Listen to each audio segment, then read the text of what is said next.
Good day, everyone. You're welcome to another episode of Cinnamon and Fire, where we bring you real stories from boat builders in the African diaspora and here in Africa as well that are making waves in the tech space or just in the business space in general. I am your host, DK Emmanuel Merimoth, and I am here with Ebun Ade-Taiwo. Can you please introduce yourself? Thank you. My name is Ebun Ade-Taiwo and I'm a products marketing manager based in Lagos, Nigeria. Cool, very good to meet you.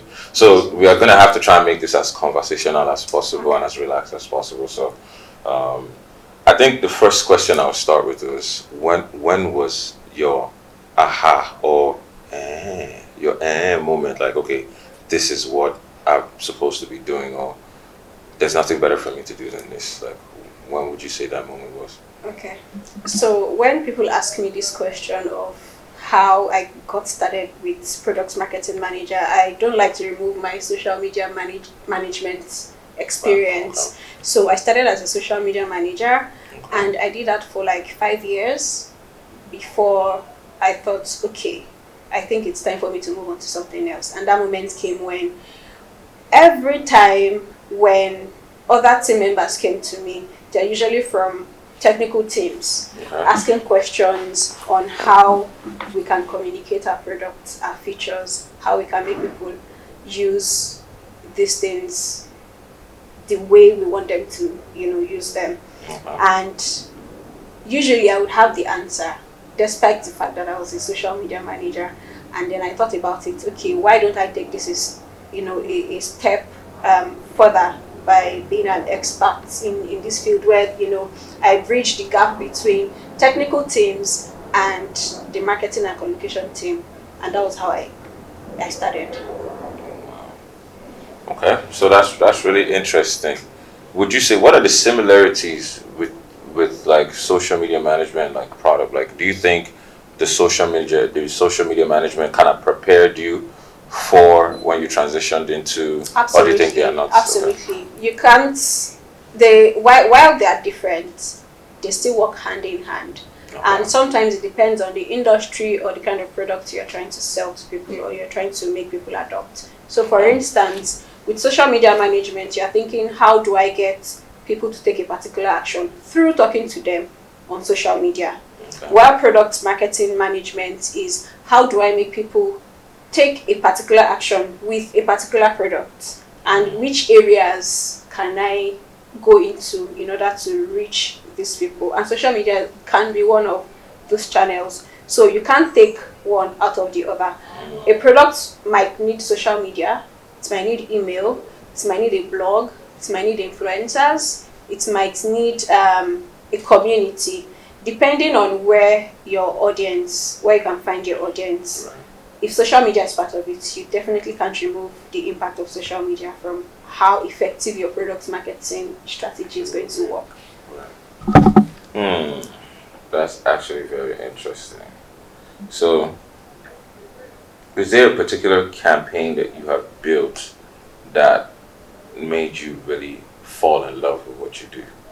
So, I think it's kind of similar to the first question as well, but was there a particular job or particular project that you executed that you're like, man, I really love doing this thing that I'm doing? Okay, now? so because I am employed, that there are restrictions to the kind of things that I can say, but one that comes to mind right now is when in 2022 I had to manage, so we had signed Don Jazzy as the brand ambassador for the company where I currently work for, Quidax. It's a crypto, Nice.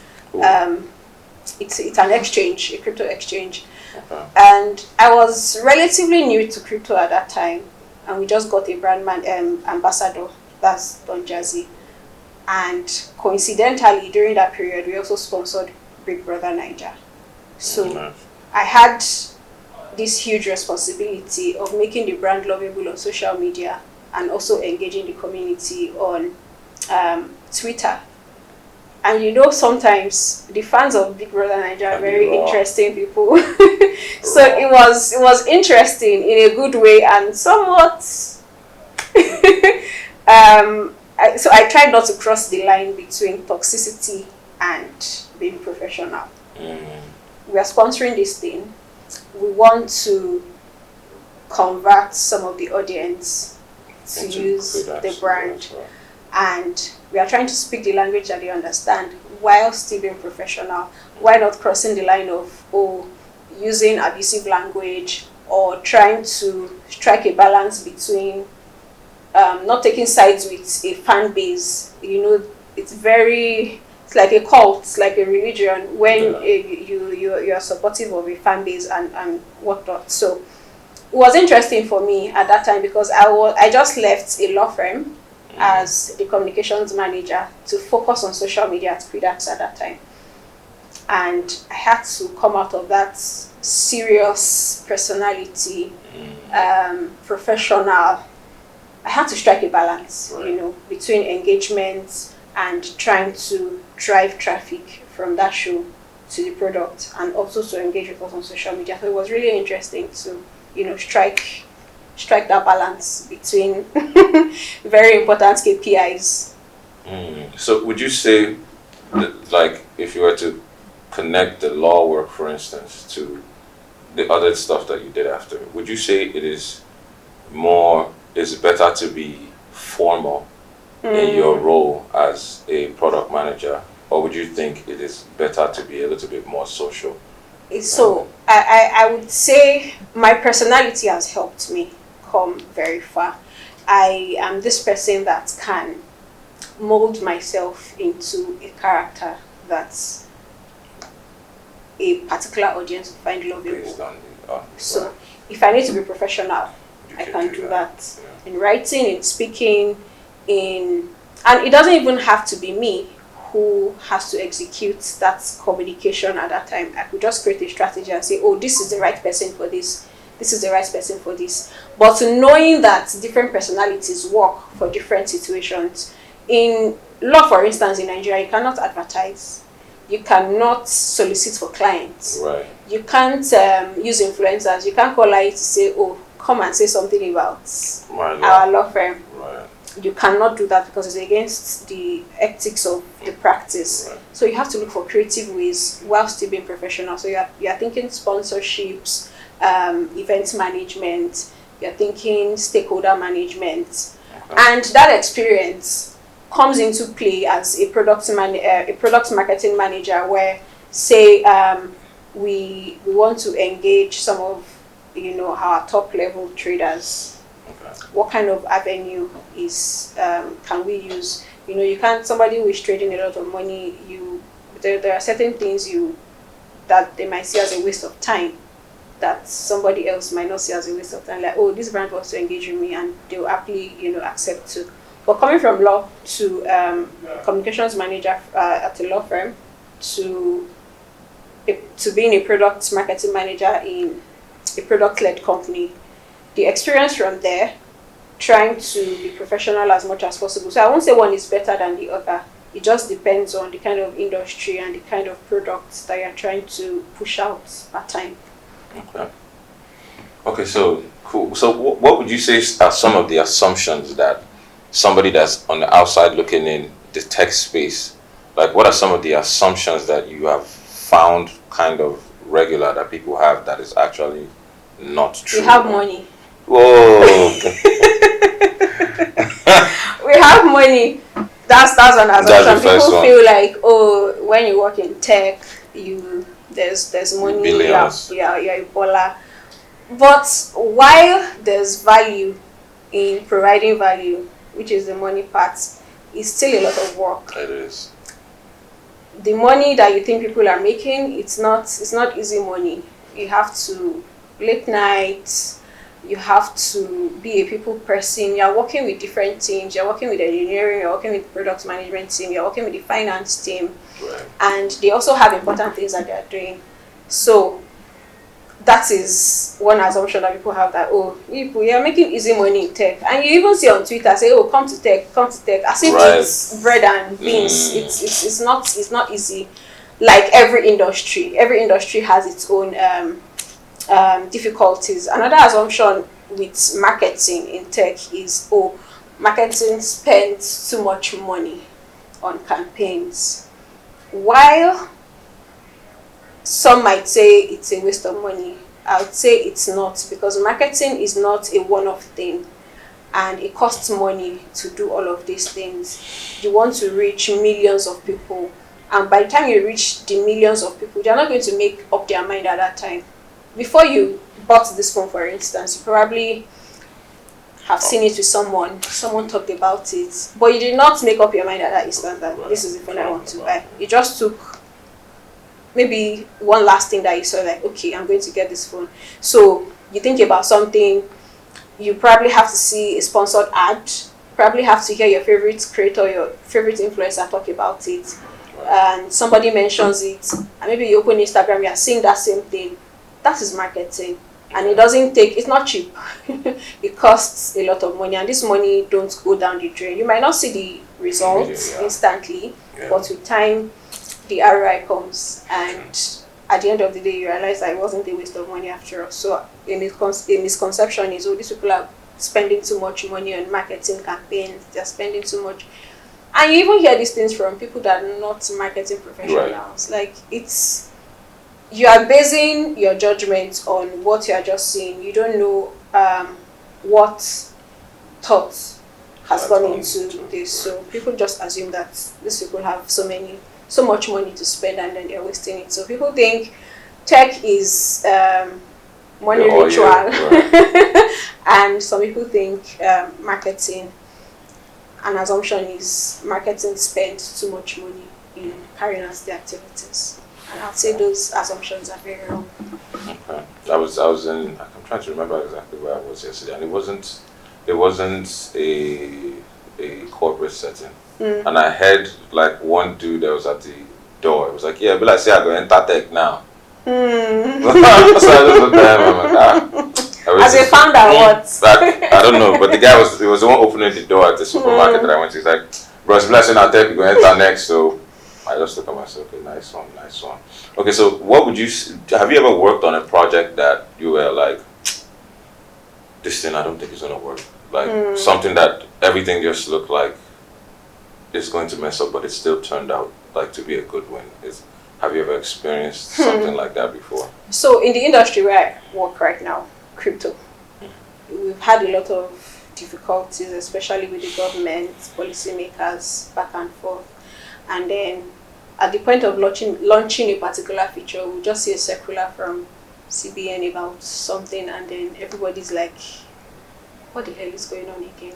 So in one of those instances, I had to just pull different decision makers from different teams, because at the end of the day, the feature won't use itself. We need to say something about it. Right.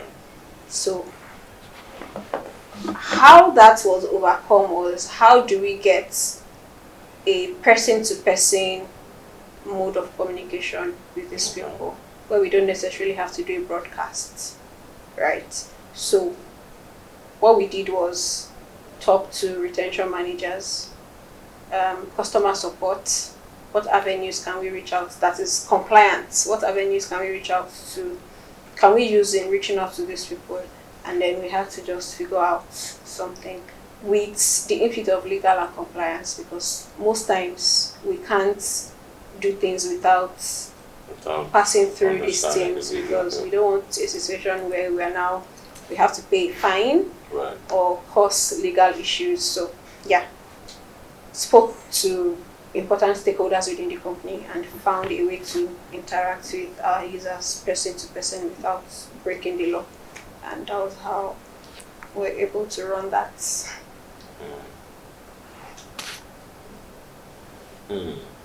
So when it comes to, and I think that's also a very important topic to talk about, because you mentioned it in the beginning as well, like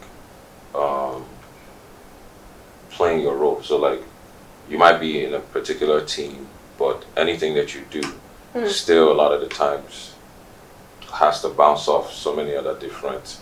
So what are some of the practices, or should I say characteristics, that you possess that helps you properly communicate with as many different like team members or different teams in the organization that you work with and still be, functional, still be, you know. Well, what I'll say is, if you're going to work in this kind of position where you have to talk to different stakeholders, an important skill is communication. Um, and communication is not just saying, "Oh, I want this. It's your job. Do it." It doesn't Mm, work that way. Fine, it is your job. Technically, it is their job, but they also have other important things to do that have nothing to do with my role. right. So I make them see the importance of why I'm approaching them. Without you, I cannot do this thing. Mm, If you don't respond to this email now, something bad might happen. So, but on a serious note, you have to make everybody feel important because they are at the end of right. the day. Without them, Matter. you cannot. They matter in executing all of those things. So communication is very important, and how you talk to people. You need to be able to manage people well. You need to be able to um, be that go-to person. So it's not just when you need them that you Right. reach out to them. You also reach out to them to say, "Oh, this thing that you're working on, is there anything that marketing can do to support?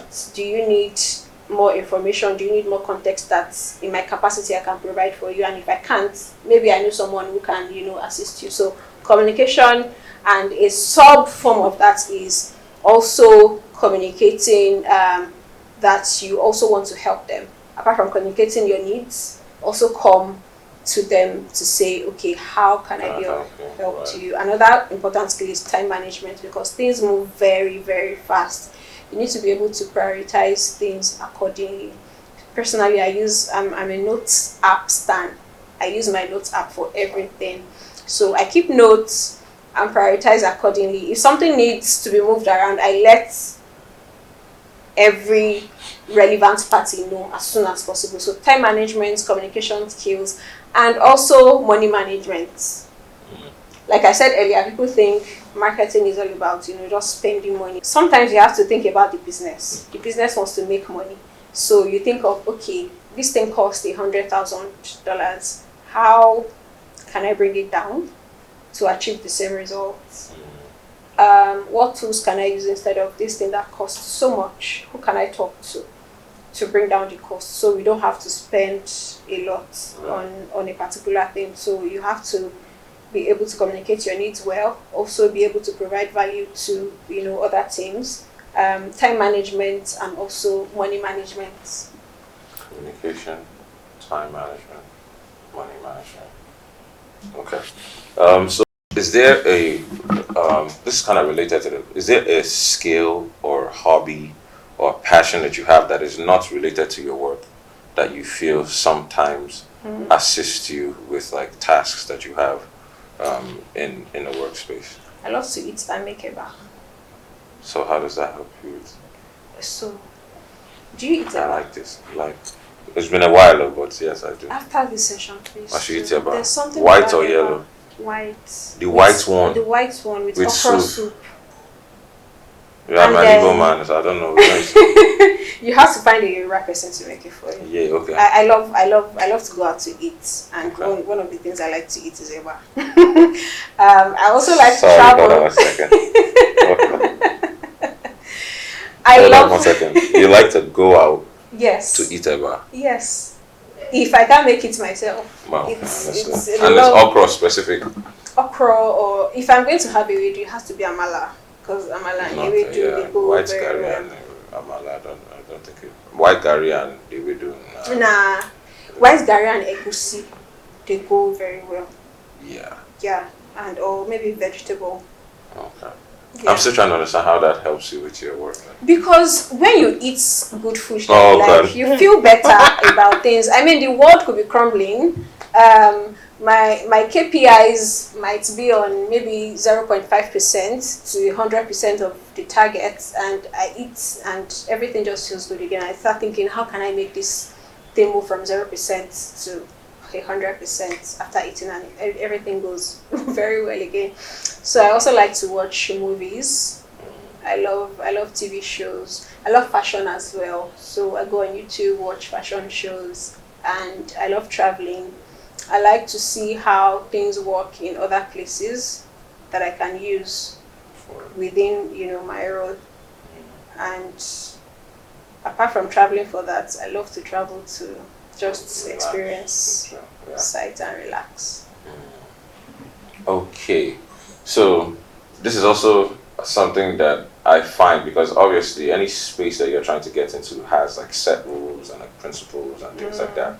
But I still feel like all the rules don't work for everybody, right?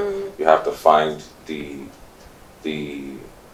concepts that kind of relate with your personality and whatever your task or whatever, and then try and build those. So I think what I'm trying to ask is there a marketing belief, like prior to you entering into the space, like something that everybody was talking about, that you came in and you're like, nah, that's not really that's not really my thing, or did you have any experiences like that? I wouldn't say it was. It was when I entered the legal space that I felt that way.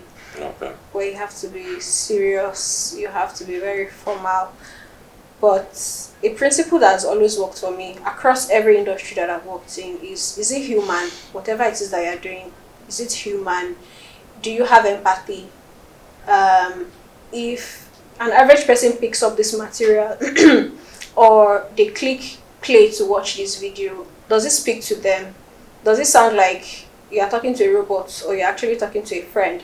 So, what I try to do all the time when something looks too rigid is to find how this thing can look like, okay, it's my G talking to me, it's my friend that prepared this, somebody who knows how I feel, somebody who has been in my shoes, or maybe they've not been in my shoes, but they want to understand how this shoe feels on my feet. So is it human? Does it show empathy? Does it feel like this will keep me warm on a cold night? So whatever communication material, marketing material, at the end of the day has to be human. Understood. Wow, really cool. So lastly, I would say, like, I think one of the major aspects of, I think anything that anyone is doing is constantly, almost like upgrading, keeping up to speed with what's going on, new technology or new whatever that could help ease your work or whatever. So I think the question is, in the next 5 years, for instance, is there something that is seemingly, because we hear a lot of rumors, like, okay, this is going to happen, AI, this, or like, is there anything that you have heard of that you are maybe quietly preparing for, maybe in the next 5 years or the next 3 years, like thinking in the future and the tech space and what's going on and the developments in Nigeria and Africa? Like, is there anything that you are seeing, like almost foreseeing and like quietly preparing for? Absolutely, and like you said, it's artificial intelligence, machine learning, trying to keep up with speed. Somebody said something recently that if you had interviewed horses back in the day before cars were invented and asked them, how do you feel, they would have felt so special, like, oh, we are helping humans get to from point A to point B as fast as possible. They wouldn't have believed it when cars came over and horses no longer had a place. Now we use them as sports or for sporting events. Some people still think AI won't take their job, and I agree. It's somebody who knows how to use AI that will take your job. Yes. So, what I'm learning now is, in the next 3-5 years, how can I be better at automating my processes? How can I ship things faster than now? How can AI come, or machine learning? How can I train whatever AI model that I'm using to assist me in my role? Things that maybe I have to disturb the CEO for, how can I cut down that process and not disturb this person's time and just get straight to the point as soon as possible, And AI specifically is not, we shouldn't see it as like an enemy. Personally, that's how I feel. We shouldn't see AI. I mean, with everything in life, there's always a downside. There are downsides to it.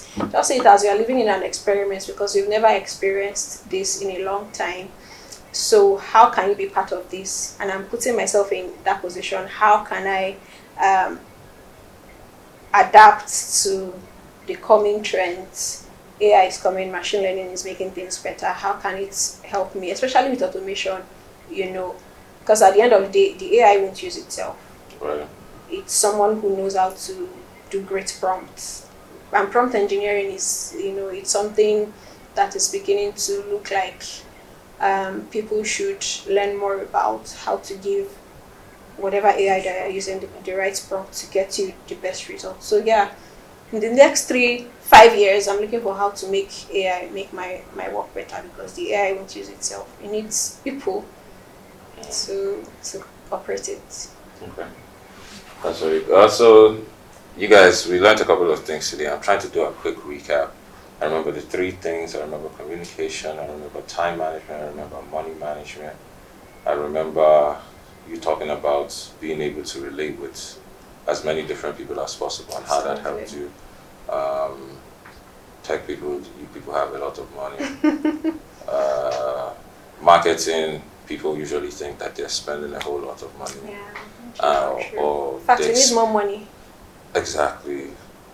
So you don't think there's a such thing as too much money on a marketing budget? Nah, and I mean, that is, I know you're trying to recap, but that is why it is great to have tools that can measure your activities for you. So you're not just throwing money in the air.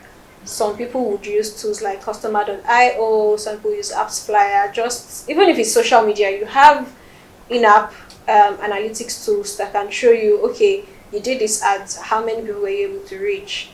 Did this ad perform well?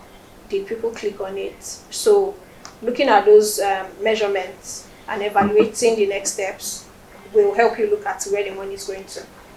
So it's not like you're wasting money. Okay. You heard it, ladies and gentlemen. Thank you so much for joining us on today's episode of Cinnamon&Fire with Ebun Ade-Taiwo. It was a pleasure to have you. I hope you guys actually learned something here on Cinnamon&Fire, where we want to have kind of like a cool and laid back setting where we can discuss tech and business, but it's not so formal and not so strong. So this is where we give you real stories from boat builders, Africans in the diaspora, here in Africa as well, that are making waves in the tech space. So thank you so much for joining us, and thank you, Ebun Ade-Taiwo, for joining us. I really enjoyed, and I learned a lot as well. If you are just joining us, please like, subscribe, comment, follow us for more. Thank you. Thank you. Thank you. Thank you so much.